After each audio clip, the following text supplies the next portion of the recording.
Hello বন্ধুরা, আমি মমতাজ আর আমার চ্যানেলে তোমাদেরকে স্বাগত। আমি আজকে শেয়ার করব তোমাদের ছোট্ট শিশুদের প্রথম হাতের লেখা বা ফার্স্ট হ্যান্ডরাইটিং কী করে শেখাবে সে সম্বন্ধে আজকে কিছু টিপস দেবো। চলো তাহলে শুরু করা যাক। প্রথমত তোমরা বাচ্চাদেরকে লেখানোর জন্য প্রথম ওকে একটু মোটা কিছু দিয়ে লেখানোর চেষ্টা করবেন। যেমন এই যে হোয়াইট বোর্ডের পেন, ক্রেয়ন্স কালার, এগুলো দিলে ওদের ধরতে অনেক সুবিধে হয়।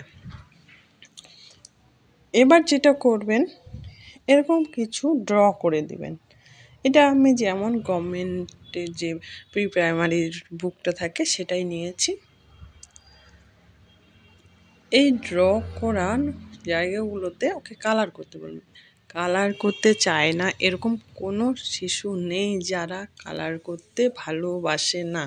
ওদেরকে যখন কালার করতে দিবেন ওদের ইন্টারেস্ট বেড়ে যাবে এবং আস্তে আস্তে ও ধরতে শিখে যাবে। এইভাবে কয়েকটা শেপ দিয়ে কালার করতে দিবেন। তারপর যেটা করবেন, এরকম কিছু ডট শেপ করে দেবেন। ডটগুলোকে জয়েন করে ওরা প্রপারলি শেপটাকে করবে এবং সেটাকে কালার করবে। এতে কি হবে, ওদের একটা পেন্সিল ধরার জন্য যে হাতে ব্যথা বা হাতে সুড়সুড়ি সেটা কেটে যাবে এবং আস্তে আস্তে ও ভালোভাবে পেন্সিল ধরতে শিখে যাবে এবং কালার করতে করতে খুব ইজিলি যে কোনো কিছু পেন্সিল হোক পেন হোক ধরতেও শিখে যাবে। এরকম করে আপনারা করতে পারেন, অথবা এরকম অনেক বুক আছে বাজারে এখন কিনতে পাওয়া যায় বাচ্চাদের প্র্যাকটিসের জন্য।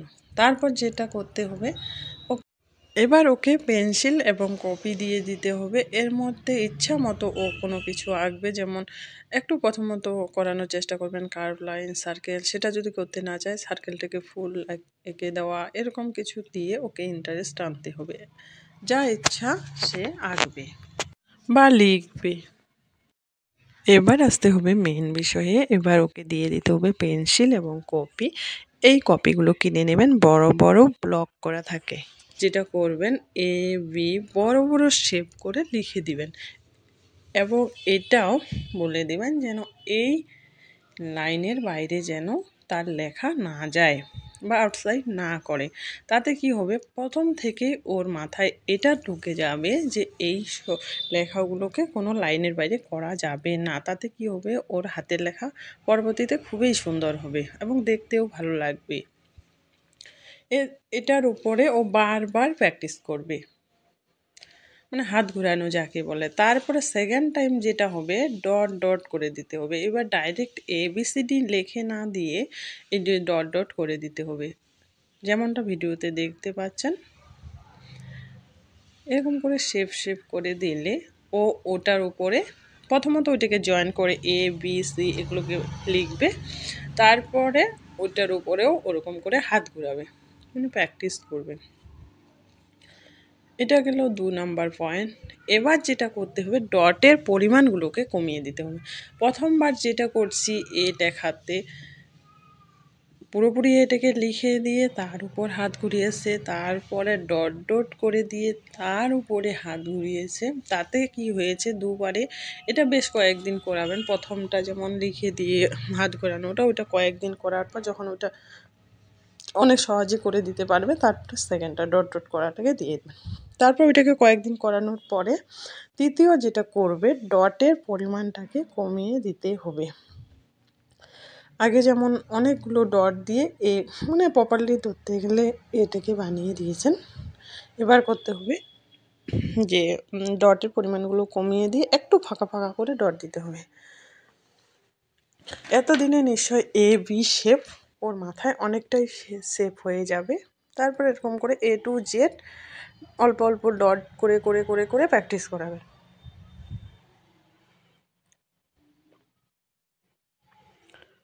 এবার এর উপরে ও লিখবে।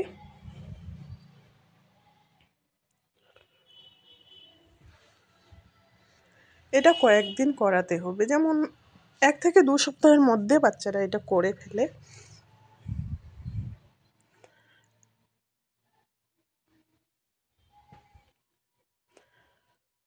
এতে কি হবে, ও এবিসিডি লিখতেও শিখে যাবে এবং ও বলতেও পারবে।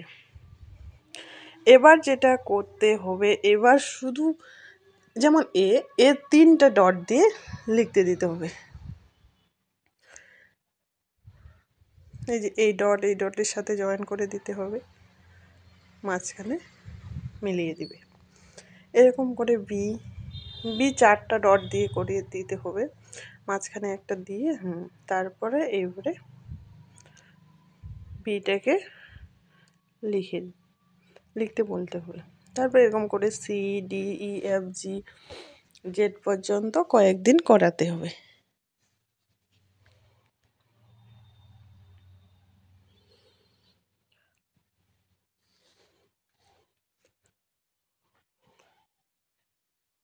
এই 4টে স্টেপ ফলো করলে ওর হাতের লেখা অনেকটাই ঠিক হয়ে যাবে এবং লেখাগুলো যাতে হচ্ছে আউটসাইড না করে সেদিকে লক্ষ্য রাখতে হবে। আউটসাইড হলে বারবার মুছে আবার ওটাকে ঠিক করতে হবে,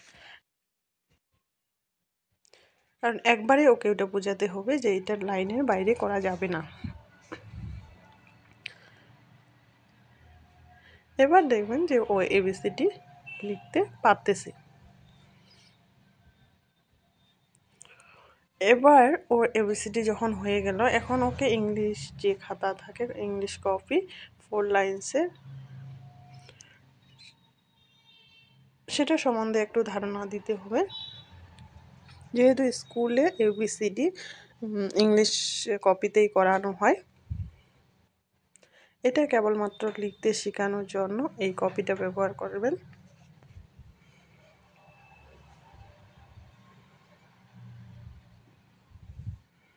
আশা করি এই কয়েকটা স্টেপ ফলো করে আপনাদের শিশু অনেক সুন্দর লিখতে শিখে যাবে। এবার নাম্বার 6, ইংলিশ কপির ধারণা দেওয়ার জন্য এখানে ওকে প্রথমত ডট করে দিতে হবে। যদিও এবিসিডি এতদিনে ও শিখে যাবে, তবুও এখানে ডট ডট করে দিতে হবে যেন ও লাইনগুলোকে বুঝতে শেখে এবং লাইন সম্বন্ধে ওর একটা ধারণা হয়ে যায় যে কোনটাকে কত লাইনের মধ্যে লিখতে হবে। যেমন এটা হচ্ছে 3টে ডট দিয়ে এটাকে লেখাতে শেখাবেন এবং 2টা লাইনের মধ্যে থাকবেন, এইটুকুন ধারণা ওকে দিতে হবে। ক্যাপিটালের ক্ষেত্রে এখানে 2 লাইনের মধ্যেই থাকবে, সেটাতে খুব একটা সমস্যা হবে না। স্মলের ক্ষেত্রে যখন ওকে লাইনগুলোকে চেঞ্জ করতে হবে, ততদিনে ওর মধ্যে অনেকটা লেখা সম্পর্কে ধারণা চলে আসবে এবং খুব সহজে ও শিখে নিতে পারবে। অতদিনে ও অনেক কিছু বুঝে যাবে।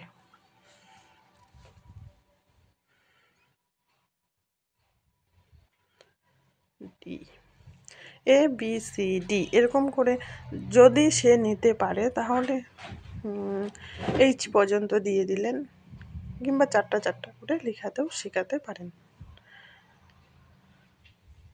যেমন ইটা মাঝখানে একটা স্ট্রেট লাইন করিয়ে তারপর উপরে নিচেরটাকে সমান করে মাঝখানে একটু ছোট করে দিতে হবে। এরকম করে ধারণাগুলো ওকে দিবেন, তাহলে দেখবেন ওর হ্যান্ডরাইটিং পরবর্তীতে খুবই সুন্দর হবে এবং ওকে এক্সট্রা হ্যান্ডরাইটিংয়ের জন্য খাটতেও হবে না। যেমন যেটা আমি দেখাচ্ছি, খুব সহজ করে লেখানো যেতে পারে এগুলো, এবং বাচ্চাগুলো যখন লিখতে শিখে যায় ওরাও খুব ইন্টারেস্ট পায়। প্রথমত এবিসিডি 4টা করে লেখাতে শেখাতে পারেন। আবার বাচ্চার যদি ইন্টারেস্ট থাকে, অনেক বাচ্চার লেখাতে অনেক ইন্টারেস্ট থাকে, তাহলে একটু বাড়িয়ে দিতে পারেন। যেমন এ থেকে ও পর্যন্ত করালেন, আবার ও থেকে জেড পর্যন্ত। এতে কি হলো, ও খুব সহজে A to Z লিখতে শিখে গেল। আশা করি আমার এই লেখানোর আইডিয়াগুলো বা টিপসগুলো আপনাদের অনেক কাজে লাগবে। এরকমই শিশুদের পড়ানো এবং লেখানো সম্পর্কে অনেক রকম টিপস এবং ট্রিক্সের ভিডিও আমি এই চ্যানেলে আপলোড করব। আমার সঙ্গে থাকবেন। এতক্ষণ সঙ্গে থাকার জন্য অসংখ্য ধন্যবাদ। দেখা হবে অন্য কোনো একটি এপিসোডে। ততক্ষণের জন্য ভালো থাকবেন। টাটা।